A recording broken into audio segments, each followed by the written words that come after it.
All right, so here's my cone, and I have cleaned up the holes.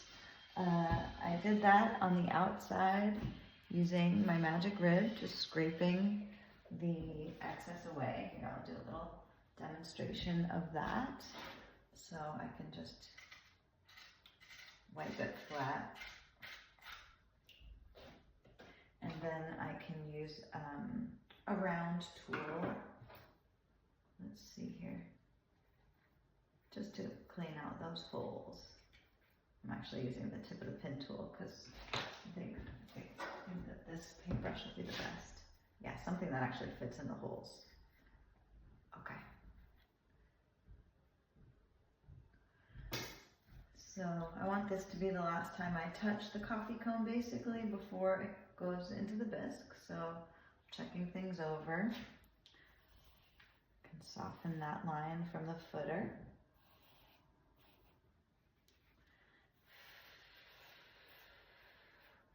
And then I'm going to, here, why don't I put 3 up all at once? Production, this is production. In a way, it's taking care of my future self because then my near future self is going to receive these, clean up the insides either with my finger or the tool works well also. The sharp edges from the channels that I carved, they usually need some little going over. And I'll use that paintbrush and just clean anything out, any debris. Okay, that looks good. I don't sign these. You could sign it right here. That's a great place to sign it. Although you might want to also, no, I wax the whole bottoms of these. So, but you don't have to. Okay, so I think I cleaned all 3 of these, yes. Now, I'm gonna put the handle on one of these points. That's where it goes. The handle goes on one of the football shaped points. So let's bring the surface over to work on so I'm not bending over so much. And score.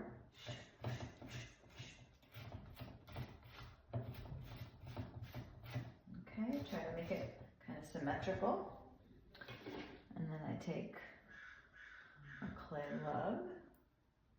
These all feel kind of light, but that's okay. They're going to be small handles. Clay lug supported on the inside. Squish, squish, squish. Attach. Attach it all around. This is a review of pulling handles off of a pot directly. You can do it a different way if you want, but I think that this is the fastest for working in production. Then I'll hold it like this, so the other point of the football is on top. Short handle, and you want the handle to taper, so a little wider at the top and a little more narrow at the tail. Just a short handle, ideally a 2-finger handle, I think, for a coffee cone. You can make a bigger one. Some of the plastic ones attach down at the foot, and I used to make them like that myself, and they're pretty nice actually. So either way, you can make a short little handle for 2 fingers or a full length handle. Potter's choice. Okay. Let's see.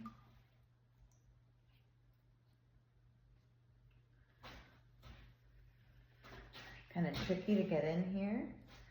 Check the evenness, the placement.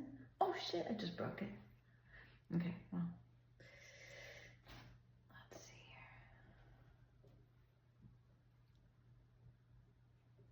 That sucks. Okay. First one's a charm. Okay. I'll work that in here. Now I know I have to be a lot more careful. That's an unfixable crack. That crack will not fix itself. It will not fix itself, and it will not be fixed by me. Well, yeah, it looks pretty bad. In any case, we can play with this.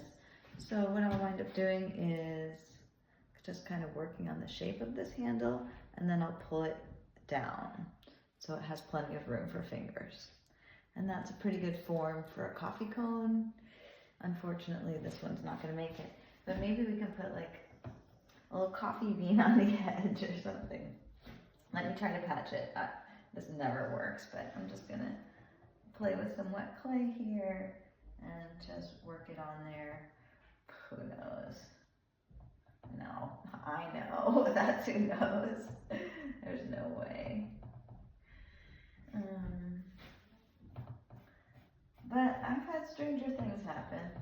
And because I've already done so much work on this little pot, you know, coffee cones, they're kind of labor intensive. So we might as well at least try.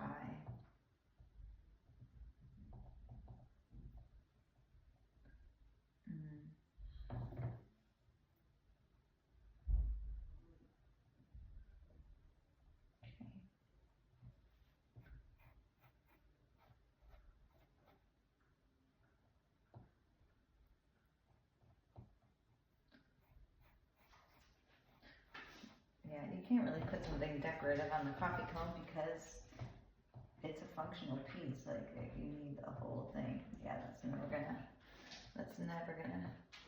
work.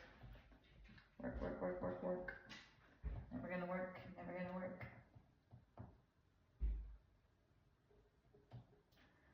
But I definitely want to not be able to see it at this stage if I'm gonna do this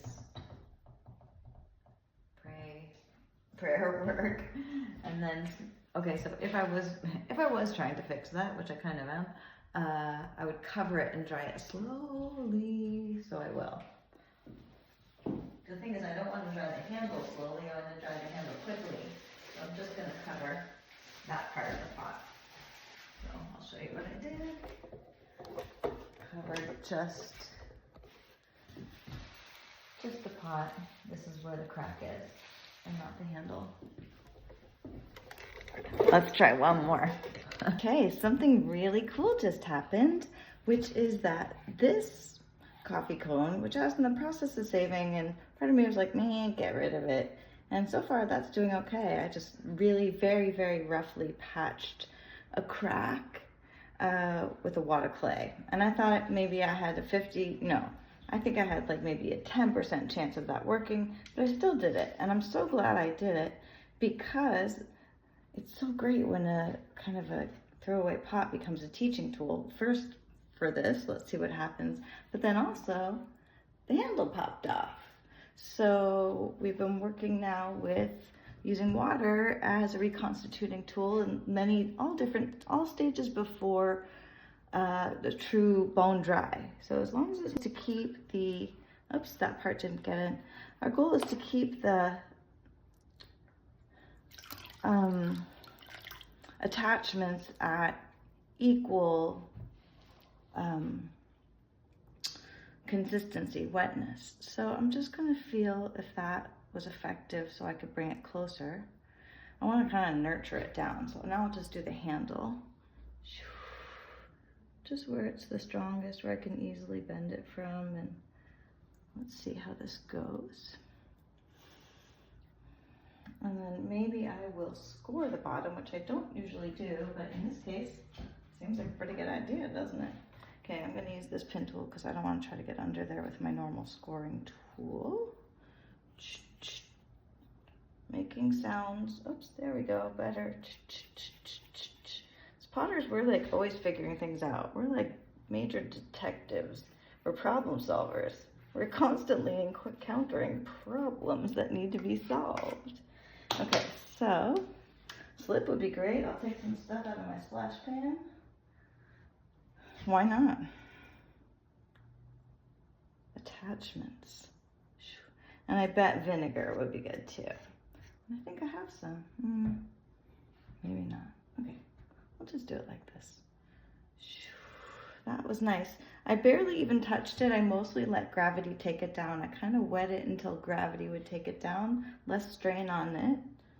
And let's see if we can. It's just so great to experiment on this pot. I want to be really careful. That's a thin handle, and because it was getting dry, It was probably the closest to bone dry here, but that's okay because it wasn't there. So I'm gonna press this in right here where I know it can take it. It's thick there. I'm not doing anything to the handle. I'm just gonna press straight into the pot with my breath, not too much, because it will transfer some stress, but not much. Okay, and then maybe go over it like just with a paintbrush to clean it up, just so I don't have to do that later. Okay, just around the joint. And now I want to dry this slowly. Slowly. Okay, and I might just spray the whole pot down because it's drier up here, and any kind of uneven drying is like an invitation for problems. So as long as the pot is even, you can dry the whole thing pretty fast, at least in my experience. But it's about keeping the whole pot at even wetness if you want to dry it quickly. Okay, so let's see what happens. I'm going to put this under plastic. Okay, let's check it out. It's been about 24 hours. So far, so good. It was right here, the crack. That's the patch. Definitely clean that up a little bit, but looks pretty good, strangely. We'll see what happens. I'll put it with its sisters and brothers and let it continue to dry slowly. Whoops, hello. Those are the sisters, clearly. Okay. Yep, not only was that a broken, that pot had a lot of problems.